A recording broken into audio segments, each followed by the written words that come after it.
तो हेलो दोस्तों, कैसे हो। दिस और दैट वाले सेंटेंस करेंगे आज। तो उससे पहले आपको सिखा दूं कि ए और एन का प्रयोग जो आपने थंबनेल में देखा कि अब तक आपको गलत पढ़ाया गया, हाँ ये सत्य बात है। और आज मैं आपको सिखा दूंगा। आपने अब तक कैसे सीखे, पहले मैं आपको ये बताता हूँ। आपको बताया गया कि ए, ई, आई, ओ, यू ये सब इंग्लिश की वोवेल्स हैं। अगर ये किसी मीनिंग के आगे आते हैं तो इसके आगे एन लगा देते हैं। अदरवाइज इसके अलावा कोई और अल्फ़ाबेट आता है जैसे बी, सी, डी, एफ, जी, एच, तो इनके आगे ए लगाना है। ये आपको एकदम गलत पढ़ाया गया है, एकदम गलत। अब मैं आपको बताने वाला हूँ, उसको ध्यान से देखिएगा। इसको भूल जाइए आप, इसको आप जो है भूल जाइए, बिल्कुल भूल जाइए। आपको क्या करना है, पहले मैं लिख देता हूँ। एक सेब, एक सेब, एक बंदूक,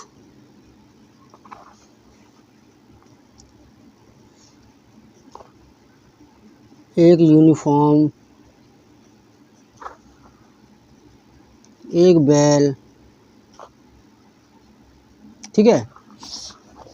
तो आपको क्या करना है, जैसे आपने सेब का लिख दिया एप्पल, तो एप्पल में आप क्या देखते थे, अब तक ए देखते थे तो एन लगा दिया। आपने लिखी बंदूक की GUN, कि सर ये जी तो नहीं आता वो उसमें, तो ए लगा दें।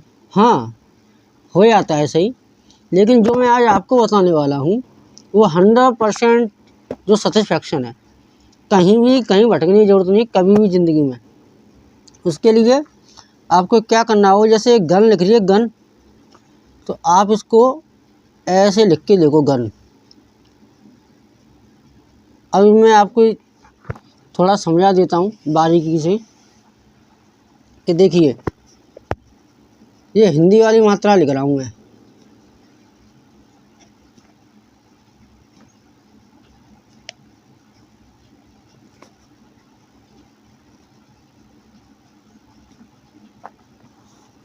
इनको देखना बस, इनके अलावा कोई और अक्षर आ जाए जैसे का, खा, गा, कहा, चा, छा, मतलब कोई भी अक्षर आए इन मात्राओं को छोड़ के हिंदी के, तो आपको ये देखना है।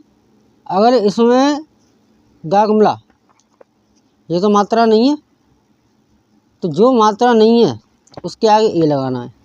जैसे एप्पल लिख रहा है ये, जैसे एप्पल लिख रहा है एप्पल, एप्पल को आप हिंदी में लिख के देखिए। लिख लिया मैंने, तो आपको इसको देखना है हिंदी में आ रहा है, आ रहा है।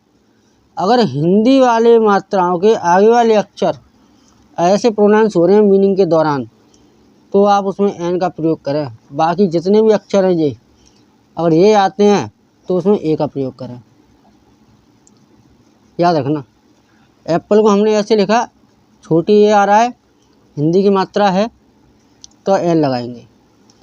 गागमला जी में गन, तो गागमला कोई मात्रा तो नहीं है, अक्षर है व्यंजन का, इसलिए इसमें ए लगाया हमने। और यूनिफॉर्म, मैंने यूनिफॉर्म क्यों दिया, अगर आप इसको लिखोगे UNIFORM, तो अभी आप बोलोगे सर यू आ रहा है एन लगा दीजिए, तो आपको गलत हो जाएगा। इसलिए मैंने कहा कि अब तक आपने जो पढ़ा वो सब गलत पढ़ा था। आप यूनिफॉर्म को आप हिंदी में लिख के देखिए, यूनिफॉर्म। जो इसमें या यज्ञ आ रहा है अक्षर हिंदी का, क्या वो इसमें आ रहा है मात्राओं में हिंदी की में, आप बोलोगे नहीं, तो नहीं आ रहा है तो या यज्ञ इसमें आता होगा, तो इसमें तो सर हम ए लगाते हैं। इसलिए मैं आपसे बोल रहा हूँ, अगर आपको सटीक आंसर चाहिए तो आप हिंदी में लिख के देखिए पहले उस चीज़ को। या यज्ञ व्यंजन का आ रहा है और व्यंजन में हम ए लगाते हैं, इसलिए ए यूनिफॉर्म होगा। एक बैल, बैल को हम ऑक्स, तो ऑक्स लिख के देखिए, ऑक्स। और साउंड कर रहा है ना ये वाला, इसमें क्या लगाएंगे एन। ऐसे मैं आपको एक और देता हूँ, एक विश्वविद्यालय। अब आपको लिख के ना इसको यूनिवर्सिटी बोलते हैं इसको। अब बोलोगे यू आ रहा से एन लगा दें, फिर से वही आप गलती मत करना यूनिफॉर्म वाली। इसको आप लिख के देखिए हिंदी में पहले, यूनिवर्सिटी। ये आयक आ रहा है, व्यंजन आ रहा है, तो व्यंजन के हम क्या लगाते हैं, ए। ठीक है, तो आगे सब अब इंग्लिश मीनिंग अच्छा मत देखिए, पहले उसको हिंदी में लिख के देखिए, फिर इससे आपको चयन करना है, आपको निर्णय इससे लेना है, ना कि उनसे। ठीक है। तो आप सीख गए होंगे ए और एन का जो असली प्रयोग है। अब हम शुरू करते हैं कुछ सेंटेंस मैं लिखे हैं आपके लिए। जैसे कि देखिए, ये रहा पहला सेंटेंस। जैसे कि ये रहा पहला सेंटेंस, आपको दिख रहा है ना। अभी थोड़ी व्यवस्था नहीं है भाई, जैसा हो रहा है वैसा कर रहा हूँ मैं। जैसे ये लिख रहा है, यह एक किताब है, तो जो पहला आ रहा है उसको पहले, जो लास्ट में आ रहा है उसको दूसरे नंबर पे लेना है। सब्जेक्ट हेल्पिंग वर्ब, अब इसको लेना है। तो किताब की लिखेंगे बुक, तो बुक को यार लिख के देखना, क्या ये बा बकरी आ रही है, ये मात्रा है। आप बोलोगे नहीं सर ये तो व्यंजन है। तो व्यंजन हिंदी में, इंग्लिश वाले छोड़ दो, तो बा बकरी व्यंजन है, तो व्यंजन के साथ हम ए लगाते हैं, इसलिए यहाँ क्या लगाएंगे, एक की ए। ऐसे ही आप इधर आ जाइए, वह एक पेड़ है, पहला है उसको पहले, जो लास्ट में है हेल्पिंग वर्ब इज, अब पेड़ के लगा दो ट्री। अब मुझे बताने की जरूरत नहीं है, आप खुद बोल के देखिए, ट्री। टमाटर आ रहा है, क्या टमाटर मात्रा है, आप बोलोगे नहीं सर व्यंजन है, तो व्यंजन हम क्या लगाते हैं, ए। ठीक है बेटा। अब आगे देखते हैं, जैसे यह एक सेब है, दिस इज एप्पल का भी मैंने आपको बताया था, इसको ऐसे लिखेंगे ना, ए आ रहा है, मात्रा आ रही है हिंदी की, तो इसमें क्या लगाएंगे आप बाबूजी, ठीक है। एक और आ जाइए, कुछ सेंटेंस है, आज आप क्लियर हो जाएंगे। दैट इज, बैल का मैंने बताया ऑक्स, ओ साउंड कर रहा है ना, वोवेल्स हिंदी की, इसमें एन लगाएंगे, ओ एक्स। ठीक है बेटा। कुछ और 4 सेंटेंस हैं जो मैं आपको जो क्लियर करा देता हूँ आज के बाद आप जिंदगी में कभी नहीं भूलने वाले। देखो विश्वविद्यालय आ गया इसमें, दैट इज, अभी आपने लिखा था ना यूनिवर्सिटी, मैंने बताया था, तो वाई साउंड कर रहा है इसमें, या यज्ञ साउंड कर रहा है ना, तो इसमें क्या लाएंगे हम, ए, ना कि एन। आगे से याद रखना, बार बार बोल रहा हूँ, राम एक ईमानदार लड़का है, राम इज ईमानदार लड़का ही लिख लो पहले।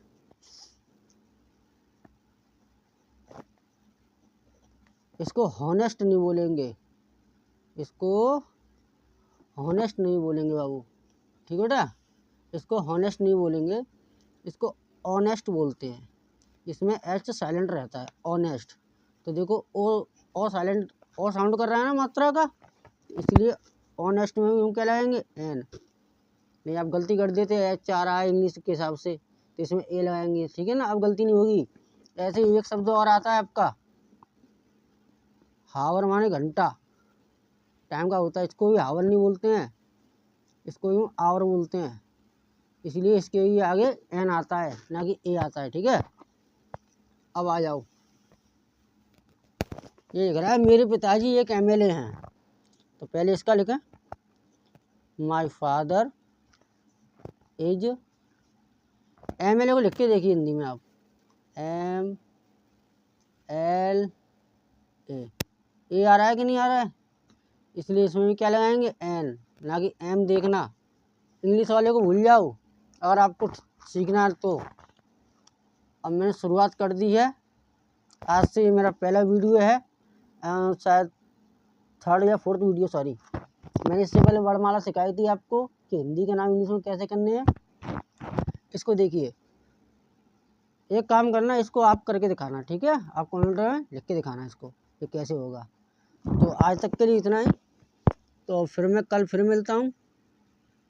अभी ये ख़त्म नहीं हुए, अभी इनसे रिलेटेड जो और भी सेंटेंस हैं उसमें जैसे यह तुम्हारा भाई है, वह मेरी बहन है, ठीक है ना, ये सेंटेंस भी आएंगे तो उनको मैं जो कल कराऊंगा। और शुरुआत हो चुकी है, जो शुरू से गुरु बनने तक का सफ़र आपका शुरू हो चुका है। तो आप हमारे चैनल को सब्सक्राइब करें, कमेंट करें, शेयर करें, फॉलो करें अपने दोस्तों में। और आपको अच्छी से अच्छी इंग्लिश, जब इंग्लिश ख़त्म हो जाएगी तो मैथ, रीजनिंग, जो भी है साइंस वगैरह सब पढ़ाऊँगा मैं आपको इसी चैनल पे। आपको कहीं जाने की ज़रूरत नहीं है। आपने कुछ भी सीखा हो कहीं से भी, अच्छी बात है, लेकिन अगर आप हमारे चैनल पर आ गए हैं तो आपको हीरो बनाकर ही छोड़ूंगा, ये मेरा आपसे वादा है। मैं डट कर रहूँगा, डट कर खड़ा रहूँगा मैं आपके साथ। आप मेरा साथ देना, प्लीज़ चैनल को सब्सक्राइब अवश्य कर लेना। तो फिर मिलते हैं। जय हिंद, जय भारत।